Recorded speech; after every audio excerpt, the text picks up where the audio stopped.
ಮೇ 20ಕ್ಕೆ ಎಲ್ಲಾದರೂ ಹೋಗೋ ಪ್ಲಾನ್ ಮಾಡಿ ನೀವು ಬಸ್ ಬುಕ್ ಮಾಡಿದ್ದೀರಾ? ಹಾಗಿದ್ರೆ ನಿಮ್ಮ ಪ್ಲಾನ್ ಅನ್ನು ಕೂಡಲೇ ಡ್ರಾಪ್ ಮಾಡಿ. ಯಾಕಂದರೆ ಮೇ 20ರ ಮುಂಜಾನೆ 6 ಗಂಟೆಯಿಂದ ಇಡೀ ರಾಜ್ಯಾದ್ಯಂತ ಸಾರಿಗೆ ಸಂಪೂರ್ಣ ಬಂದ್ ಆಗಲಿದೆ. ಬಸ್ ನಂಬಿಕೊಂಡು ಎಲ್ಲಾದರೂ ಹೋದರೆ ನೀವೆಲ್ಲಿರ್ತೀರೋ ಅಲ್ಲೇ ಲಾಕ್ ಆಗೋದು ಪಕ್ಕಾ. ಮೇ 20ರಿಂದ ಕರ್ನಾಟಕ ಸ್ತಬ್ಧ, ಸಾರಿಗೆ ನೌಕರರ ಹೋರಾಟ ಶತಃ ಸಿದ್ಧ. ಸ್ಟೇರಿಂಗ್ ಹಿಡಿಯಲ್ಲ, ಟಿಕೆಟ್ ಹರಿಯಲ್ಲ, ಸ್ಪಾನರ್ ಮುಟ್ಟೋದೇ ಇಲ್ಲ.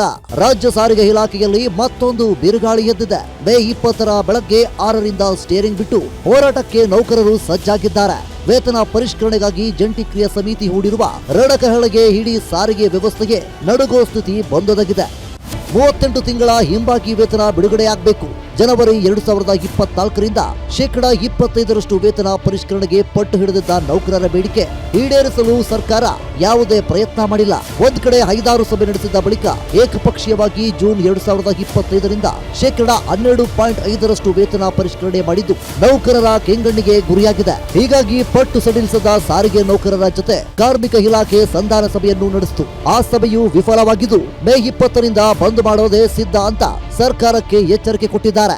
ನಿಮಗೆ ಉತ್ತಮವಾದಂಥ ಬದುಕು ಆಗಬೇಕಾದ್ರೆ, ಉತ್ತಮವಾದಂಥ ವೇತನ ಬರಬೇಕಾದ್ರೆ ಯಾವುದೇ ಆಡಳಿತ ವರ್ಗ ಏನೇ ದಬ್ಬಾಳಿಕೆ ಮಾಡಲಿ ಅಥವಾ ಯಾವುದೇ ತಂತ್ರಗಾರಿಕೆಯನ್ನು ಬಳಸಲಿ ನೀವು ಮೀನಿಗೆ ಹೆಂಗೆ ಈಜೋದನ್ನು ಯಾರು ಕಲಿಸಲ್ವೋ ಹಾಗೆ ಕಾರ್ಮಿಕರಿಗೆ ಸ್ಟ್ರೈಕ್ ಮಾಡೋದು ಗೊತ್ತಿದೆ. ಹಿಂದೆ 14 ದಿವಸ ಸ್ಟ್ರೈಕ್ ಮಾಡಿದ್ದಾರೆ ಅಲ್ವಾ?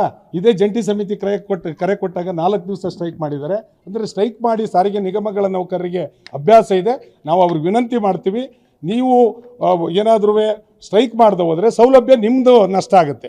ಅದರಿಂದ 4 ನಿಗಮಗಳ ನೌಕರರು ನಿಮ್ಮ ಸೌಲಭ್ಯವನ್ನು ಪಡ್ಕೊಳ್ಳಿಕ್ಕೆ ಮತ್ತು 1-1-24 ಬಿಟ್ಟುಕೊಡುವಂಥ ಪ್ರಶ್ನೆ ಇದೆಯಲ್ಲ, ಅದು ಅವರಿಗೆ ತುಂಬ ಅನ್ಯಾಯ ಆಗುತ್ತೆ ಸಾರಿಗೆ ನೌಕರರಿಗೆ. ಅದನ್ನು ಅರ್ಥ ಮಾಡಿಕೊಂಡು 100ಕ್ಕೆ 100 ಮುಷ್ಕರ ಮಾಡಬೇಕು.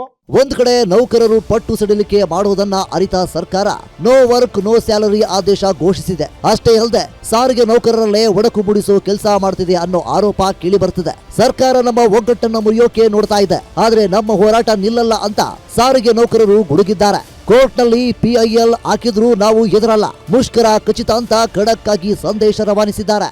ಅವ್ರು ಕರೀತಾರೆ ಹೋಗ್ರಿ ಅಂತ ಹೇಳಿ ಕಳಿಸಿದ್ರು ಲಾಸ್ಟ್ ಟೈಮ್ PIL ಇದ್ದಾಗ. ಅದರಿಂದ ಕೋರ್ಟು ಯಾವ ರೀತಿ ನಾವು ಹ್ಯಾಂಡಲ್ ಮಾಡಬೇಕು ನಾವು ಮಾಡ್ತೀವಿ. ಬಟ್ ಈ ಬಾರಿ ಏನೇ ಆದರೂ ಯಾವುದೇ ರೀತಿಯ ದಬ್ಬಾಳಿಕೆ ಬೆದರಿಕೆ ಹಾಕಿದ್ರು ಒಗ್ಗಟ್ಟಾಗಿ ನಾವು ಮುಷ್ಕರವನ್ನು ಮಾಡಿದ್ವಿ ಅಂತಂದರೆ ಸರ್ಕಾರ ನಮ್ಮ ಬೇಡಿಕೆಗಳನ್ನ ಉಪೇಕ್ಷೆ ಮಾಡಲಿಕ್ಕೆ ಸಾಧ್ಯನೇ ಇಲ್ಲ.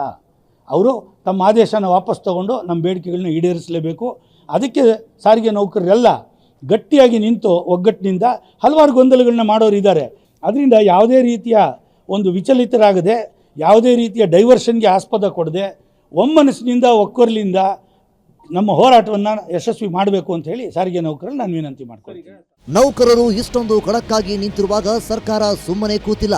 ಸಾರಿಗೆ ನಿಗಮಗಳು ಪ್ಲಾನ್ ಬಿ ವ್ಯೂಹ ಎಣೆದಿವೆ. ಒಂದೊಮ್ಮೆ ಸರ್ಕಾರಿ ಬಸ್ ನಿಂತರೆ ಪರಿಸ್ಥಿತಿ ನಿಭಾಯಿಸಲು ಎಲೆಕ್ಟ್ರಿಕ್ ಬಸ್ಗಳನ್ನ ಓಡಿಸುವುದು, ಮೆಟ್ರೋಗಳ ಸೇವೆ ಹೆಚ್ಚಿಸುವುದು, ಖಾಸಗಿ ಬಸ್ಗಳನ್ನ ಬಳಸುವ ಕೆಲಸಕ್ಕೆ ಮುಂದಾಗಲಿದೆ. ಸದ್ಯ ನಾಳೆ ಸಂಜೆಯೊಳಗೆ ಸಿಎಂ ಜೊತೆ ಸಭೆಗೆ ಆಹ್ವಾನಿಸಿ ಅಂತ ನೌಕರರು ಹೇಳುತ್ತಿದ್ದು, ನಾಳೆ ಮಧ್ಯಾಹ್ನದೊಳಗೆ ಸಿಎಂ ಸಭೆ ಕರೆದು ಸುಖಾಂತ್ಯ ಕಾಣಿಸ್ತಾರ ಕಾದು ನೋಡಬೇಕಿದೆ. Ullas S Kiruvase, guarantee news, Bengaluru.